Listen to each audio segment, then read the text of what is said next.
Well, good evening, ladies and gentlemen, and welcome back to Rainbow Investing, where we examine a spectrum of ideas to increase your long-term wealth.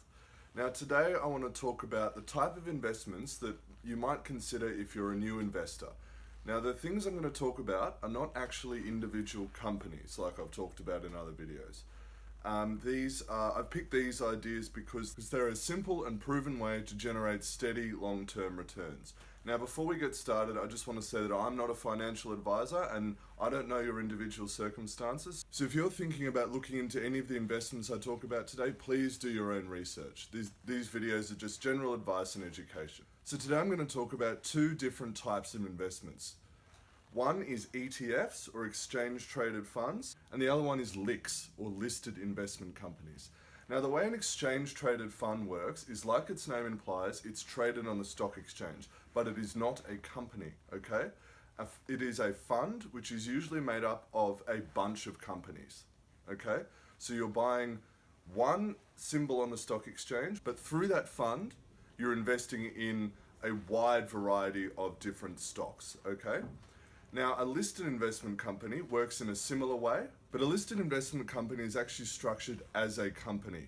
So you're buying a company that owns other companies. It's traded as a company, it's a business, but their business is owning other companies, investing in other companies, okay? So ETFs and LICs, they're different to normal stocks, but they work in similar ways. So let's start by talking about ETFs. The most common form of ETF is what we call an index fund.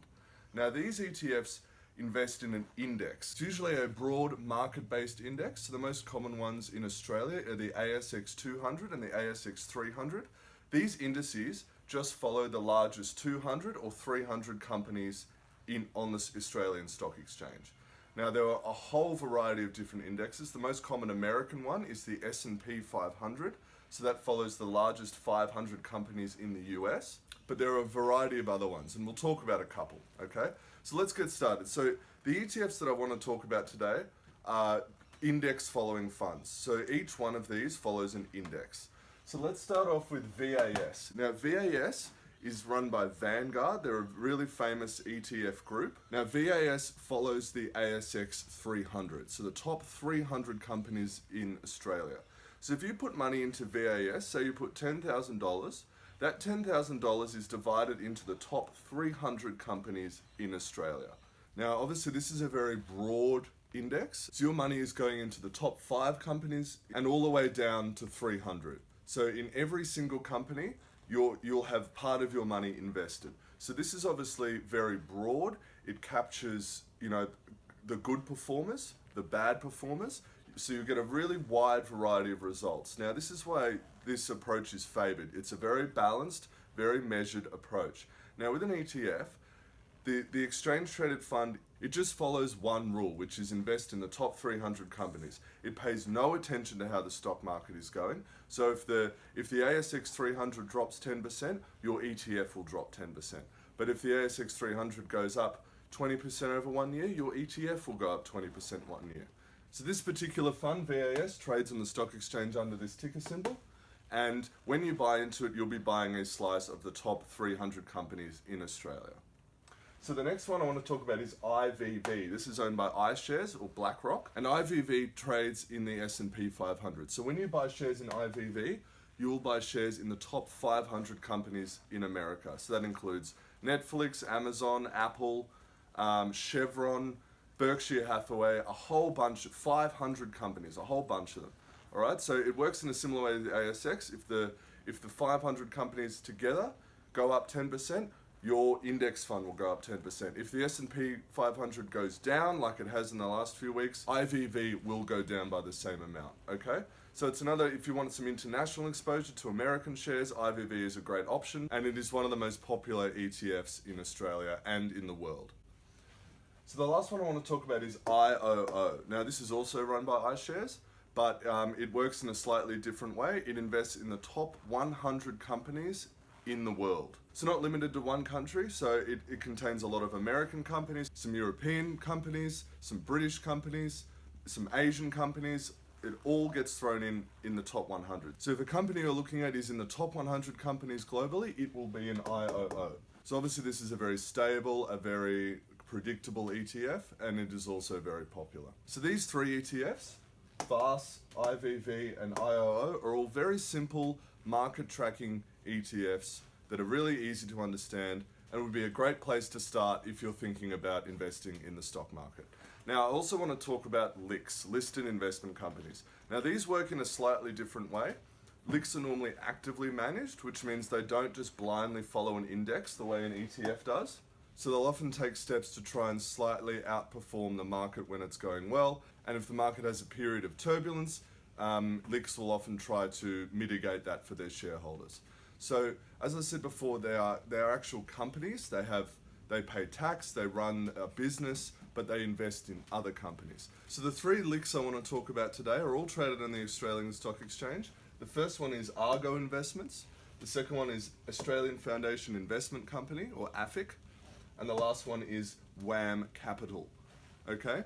So these first two, Argo and AFIC, are actually really old companies. I think they've been around, AFIC's been around since the 1930s in Australia, and Argo since the 1950s. Now, both Argo and AFIC are really known for a conservative investing approach. Okay, so they invest in large Australian companies. They both pay a fully franked dividend, and they both attempt to either match or beat the ASX 300 that we talked about earlier. Now, they both have a reputation for being really solid, stable, conservative listed investment companies. So these listed investment companies are a great way to start if you're looking for a simple, long-term investment in the Australian share market. Now, the last one I've got here is WAM Capital. Now, that's a bit different. WAM started in 1999. It's quite a famous brand. WAM, it stands for Wilson Asset Management, and it's run by a guy called Jeff Wilson. I believe its average annual return is about 15% since inception, so since 1999. And it has a slightly more active approach. So the guys running WAM actively pick stocks that they think are going to outperform the share market over the next 1 to 3 to 5 years. And it's got a really successful track record. They tend to invest in the small to mid cap range, so smaller to medium companies rather than the big companies like Woolworths or Commonwealth Bank. So again, I think these three listed investment companies are a great place to start looking if you're looking for a simple, no frills option to enter the share market. Now, the thing we've got to be careful for with both ETFs and LICs is the fees they charge, because every LIC and every ETF will charge an annual management fee for the cost of running the fund or the listed investment company. Now, the ones that track the market tend to have a much lower fee because it's much easier to run them. All they look at is that top 300 list or the top 100 list, and if companies enter them or leave them, that's the only changes they ever make. LICs works a similar way. So AFIC and Argo are both companies that have very small management fees because they have a very low turnover. They change their holdings very rarely compared to more active funds. WAM is quite a different story. WAM has quite a high management fee because they have a large turnover of companies and because they're actually trying to actively outperform the market, okay?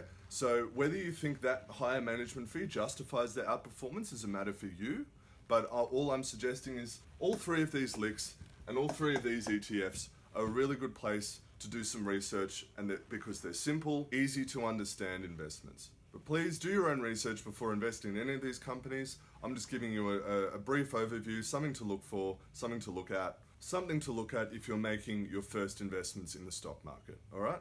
All right, guys, thanks so much for watching. If you like this video, hit that subscribe button, hit that like button, and really, because we're such a small YouTube channel, if anyone watching wants me to cover a particular topic regarding investing or personal finance, just leave it in the comments section. I'll get back to you. That's the beauty about being a small channel. I can really look into these things for you. All right, so thanks so much for watching, but for now, good night.